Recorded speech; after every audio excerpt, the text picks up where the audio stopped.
Thank you for joining today. This is our second meeting for this project. And so we're just going to kind of run through where we are and what we've accomplished so far. So, so quick agenda. We'll talk about where we are. We have gone through one community outreach session, so we'll talk a little bit about that. Our main goal today is to introduce to you the concept alignments that we have developed as part of this study, and then talk about where we're going from here. So again, the overall project schedule is 12 months. That has not changed. We've worked through, as I said, kind of our initial data collection, first community outreach effort. Concept alignments have been developed, and that's what we're here to talk about today. After we kind of talk through these concept alignments, our next step would be to meet with the community again, get some feedback from them on these concepts, and then kind of put all that information together for you and BMC, and hopefully select an alignment that will allow us to move forward with the design. So we had our first community meeting in early February. I think by all accounts, it was very positive and well attended. We got a number of questions from the community, and in general, a lot of support. One of the main takeaways, I guess, from my perspective, this is a very active area for cyclists, and there are very active groups that, in particular, the connection to the BWI trail loop is of a lot of interest and importance, and there's people that are traveling this corridor currently to make that connection between Elkridge and the BWI trail in particular. So there appears to be a need and an interest from the community. So some quick takeaways. There is, again, a lot of positivity, a lot of interest from the community to have this section of trail built. In terms of what the intended use would be, primarily recreation and exercise. The other items you can see here have some value, but overall, it's a recreational use. This graphic here, maybe just to kind of quickly summarize, the darker the green, the more importance there was from the community's perspective. So you can kind of see on the left-hand side of this slide, kind of in the middle, you see a lot of emphasis on an interest in connecting with other existing trails. So, obviously the BWI trail being the main one that I heard. There's concern about the environment, and there's concern about inclusivity and ADA access and things of that nature. Those were kind of the major concerns in terms of what was important to the community.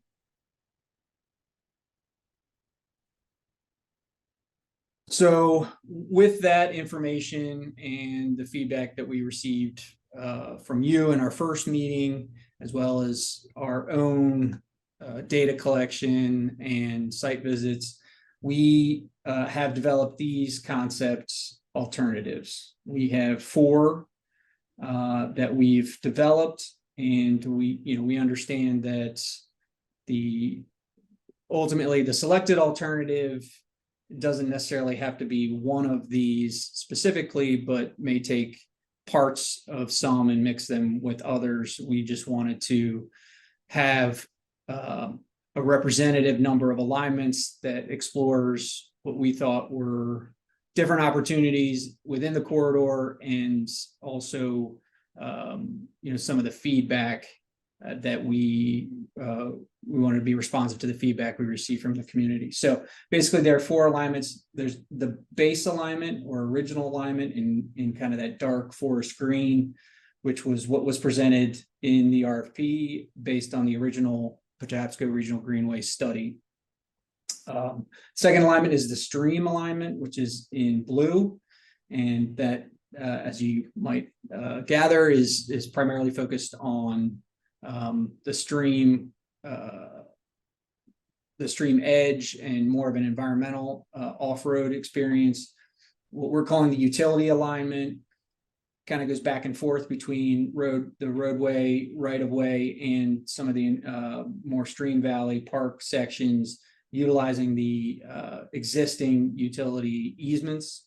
And then the race road alignment, which is in red, dashed or dotted on the screen, is really an alignment that was presented to us by the community and is currently heavily used. I used heavily in quotes. I don't know. There were multiple groups of cyclists that said that that's how they currently travel to make the connection from Elkridge to the BWI trail. So we're going to walk through each of these and kind of talk through different typical sections. So option one, the base alignment, what we considered opportunities or advantages of this corridor was the use of existing infrastructure. So there's not a need for building really any bridges based on this alignment. And it makes nice connections to the residential and commercial properties in the area. Challenges, this is well documented, and we talked about, I think, in our initial kickoff. There's this very narrow and difficult section of Furnace Avenue that everybody, I think, has concerns about safety. Utility conflicts, again, more so with the again, that Furnace Avenue section, narrow right of way, existing utility poles, and challenges. Steep slopes, particularly within the Patapsco Valley State Park, that are going to have to be negotiated. We're going to try to mitigate those, but the topography is something that we're going to, I think, regardless of the alignment that's chosen, it's something that's going to need to be, I guess, again, mitigated through our design. We felt like this base alignment really only has that one section that's really in a natural setting, and we didn't see many opportunities for trailhead or parking locations. So running through some typical sections associated with this alignment, this Furnace Avenue section, which we again have kind of identified as potentially unsafe, difficult to negotiate. You can see on the left, that's an existing picture of that corridor. On the right would just be, again, just kind of a precedent image. We don't really see an opportunity to do much else besides a share road through here. That would be kind of the default that we would expect to have to work with through this section of roadway.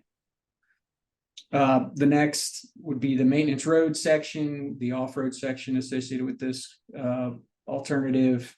Again, on the left is an existing condition, and on the right would be what we anticipate that section of roadway to look, or trail to look like. Next would be the Corporate Center Drive roadway section. On the left is existing, and on the right would be, again, what we would expect the trail to look like potentially through this section. Then option two, which we're calling the stream alignment. The obvious advantage is the exploring the natural environment. It eliminates that section of Furnace Avenue, sorry, that we're concerned about. So in general, there's limited safety concerns. The challenges are, what you'd expect to come along with a natural trail. In this case, multiple stream crossings, so cost associated with that. In this case, we're really taking it away from these connections to commercial and residential properties. There are large wetlands and environmental elements that are going to need to be protected down in the valley along Stoney Run that we would need to contend with. and similar to other alternatives, really not many opportunities for parking. So this section of this alternative was actually something that there was a community member, and Chris, I think you were familiar with him. He very familiar with the corridor, but this was a section of trail that he was actually selling to us pretty heavily. So we decided to go out and take a look at it, and it actually is. It's a nice section. It's a nice alternative to that stretch of Furnace Avenue that's very narrow. And so we went out and took a look at it. It's right along the river there, relatively open, but it is, there's a floodplain element to it. It would create an additional stream crossing. So again, this would be the existing condition on the left, and potentially what we would expect to be required to get through this section on the right.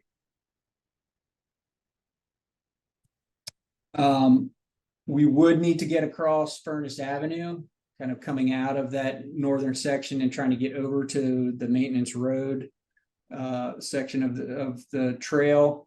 And so it is, again, you can see a picture of Furnace Avenue on the left here. It's tight, but we think we could probably carve out a nice, well signalized crossing to get across this section of roadway. It's relatively short, and make that connection to the maintenance road section of the trail. So this is a long stretch running through the valley, and it does have wetlands. It has I think some highly protected wetlands that Kyle, you can comment on if you'd like, but we'd probably be looking at a section of trail like this where we're outside of the wetland, potentially, where there's an existing maintenance road that's raised up above the elevation wise, gets us out of the areas of wetland. But we'd probably be looking at boardwalk. We'd be looking at multiple bridge crossings. So some real challenges there. So option 3, what we call the utility alignment, kind of is a combination of the advantage of this is a combination of the natural setting along with keeping those connections to the commercial and residential. Obviously, the use of the existing easements to travel, kind of back and forth between these off-road sections and roadway sections. Again, we'd be looking to avoid that section of Furnace Avenue, but we'd also be dealing with a section of Ridge Road, which it's questionable whether that would be a real advantage to us. So again, challenges that should say Ridge Road, not Race Road. Apologize for that, and then stream crossings, steep slopes, all the same challenges we have on some of the other options. So again, the big feature of this option is the utility right-of-way easements. This is the existing one of the easements on the east side, and then again a precedent image of what that could look like with a trail. Again, another look at an easement option with an off-road trail.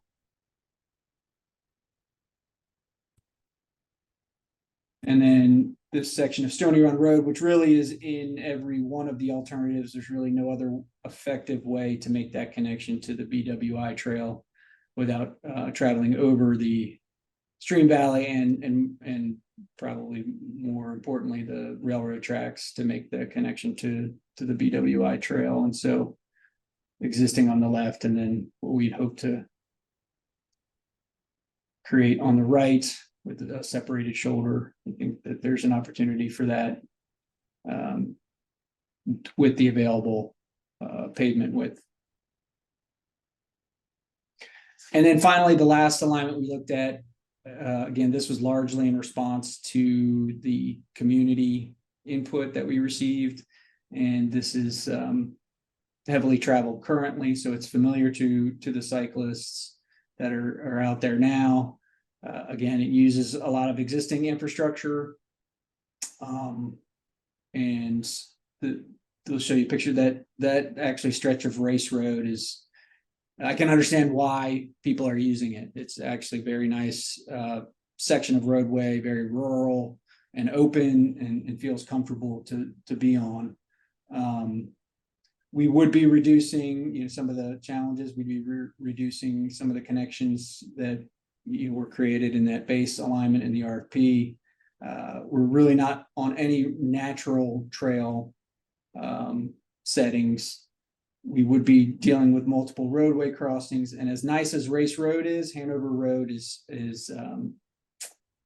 less appealing. It's heavy traffic use that we observed, heavy traffic use and heavy vehicles. So not particularly appealing from our experience being out there. But so this is the Race Road segment. You can see that on the left, and this is kind of at the north end. It's a little more, there's a few residences, but as you go down, it really opens up, and again is a nice experience. We would probably recommend a share road through here. Again, it's relatively narrow, but we didn't experience a lot of traffic. Hanover Road, this we see as a challenge, and you'd really want to try to separate the trail from the roadway. We see some challenges. You can see in the picture on the left, that's the 295 overpass. It's very narrow through there and not much shoulder width to work with. So that would be a pinch point if we tried to go through this this alignment. And then this is a section of Stoney Run Road. This would be further west, and has it's relatively open and has some connections to some warehouse commercial properties, and again, a possible trail type on using a shoulder, striped shoulder could be applied here. All right. Well, thank you everybody for joining, and we will be in touch with future public meeting dates and other information as we move forward.